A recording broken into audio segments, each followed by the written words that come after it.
ప్రశాంత వాతావరణంలో రాబో సార్వత్రిక ఎన్నికలు నిర్వహించడానికి ప్రజలు సహకరించాలని కాకినాడ రూరల్ సీఐ రమేష్, పెదపూడి మండలం ఎస్ఐ శోభన్ కుమార్ తెలిపారు. ప్రశాంత ఎన్నికలే లక్ష్యంగా ప్రజల్లో ధైర్యం నింపేందుకు కేంద్ర సాయుధ బలగాలతో పెదపూడి పోలీసులు కవాతు నిర్వహించారు. రాష్ట్రంలో త్వరలో జరగనున్న సార్వత్రిక ఎన్నికల నిర్వహణలో భాగంగా శాంతి భద్రతలకు ఎటువంటి విఘాతం కలగకుండా ప్రజలు స్వేచ్ఛగా తమ ఓటు హక్కును వినియోగించుకునేందుకు ప్రజల భద్రతకు భరోసా కల్పించుటకు గాను కాకినాడ జిల్లా ఎస్పీ సతీష్ కుమార్ ఆదేశాలతో పెదపూడి మండలం సంపర సహపురం గ్రామాల్లో కేంద్ర పోలీస్ దళాలు, సివిల్ పోలీసులు సంయుక్తంగా కవాతు కార్యక్రమం నిర్వహించారు. ఈ సందర్భంగా కాకినాడ రూరల్ ఎలక్షన్ పర్యవేక్షణ అధికారి సిఐ రమేష్, పెదపూడి ఎస్ఐ శోభన్ కుమార్లు మాట్లాడుతూ ప్రజలకు రాజ్యాంగం ద్వారా సంక్రమించిన ఓటు హక్కును ప్రజలు స్వేచ్ఛగా వినియోగించుకునేందుకు కేంద్ర పోలీస్ బలగాలు భద్రతా భరోసా ఉంటుందని తెలియజేసేందుకు ఈ కవాతు నిర్వహించడం జరిగిందన్నారు. ఎన్నికలను ప్రశాంతయుతంగా నిర్వహించేందుకు ప్రజలందరూ సహకరించాలని, ప్రజలు ఎటువంటి అపోహలకు గురికావద్దని, ప్రతి ఒక్కరికి రక్షణ కల్పించాల్సిన బాధ్యత పోలీసు వారిదేనని తెలియజేస్తూ నిర్భయంగా ప్రజలందరూ వారి ఓటు హక్కును వినియోగించుకోవాలని తెలియజేశారు. రకరకాలైనటువంటి ఇన్ఫ్లుయెన్సెస్కి గురి అవుతూ ఉంటాం.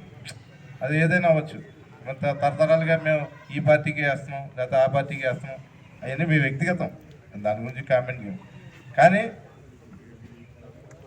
ఎటువంటి అంటే మీ ఓటుని దయచేసి ఎవరికి కూడా తాకట్టు పెట్టద్దు, అమ్ముడు పోవద్దు అనేది మేము షూర్టీగా చెప్పదలుచుకున్న విషయం.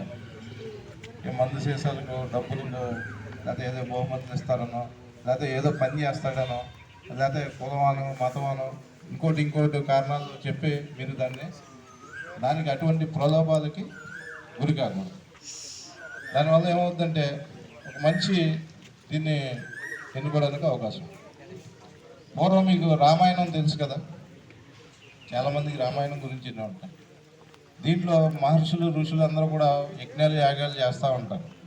చేస్తూ ఉంటే పైనుంచి రాక్షసులు వీళ్ళందరూ కలిసి ఆ యజ్ఞాలు పాడు చేయడం కోసం అని చెప్పి నీళ్ళు పోయడం, రక్తం పోయడం, అది మనం సినిమాల్లోనే, టీవీలోనే, సీరియల్స్లో చూసాం.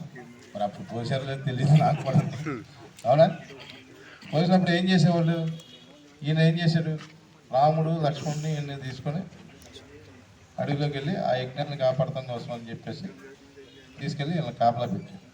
ఈసారి ఎలక్షన్ కమిషన్ భారతదేశం అనే ఒక పెద్ద దేశాన్ని పరిపాలించడానికి మనం ఏర్పడే ప్రభుత్వం గురించి జరిగే యుద్ధం కాబట్టి ఒక రకంగా ఒక కసరత్తు, ఒక యజ్ఞం. ఇది ఒక మంచి ప్రభుత్వాన్ని, ఒక మంచి నాయకుల్ని ఎన్నుకోవడానికి 5 సంవత్సరాలకి మనకు రాజ్యాంగం కల్పించినటువంటి హక్కును ఉపయోగించుకొని చేసే కార్యక్రమం అనేది ఒక మహాయజ్ఞం.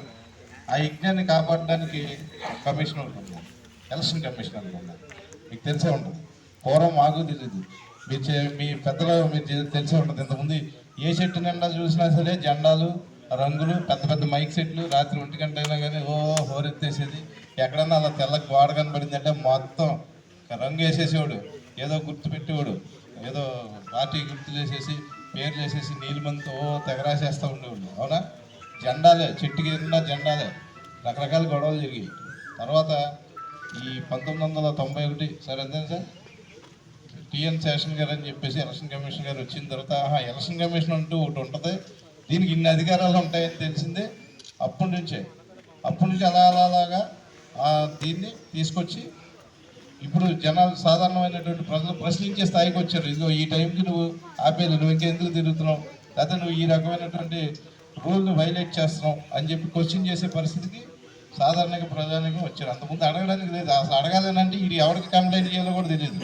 కానీ ఈ రోజున అప్పుడు ఇలాంటి ఫోర్స్ని తిప్పి చేయడం అనేది లేదు.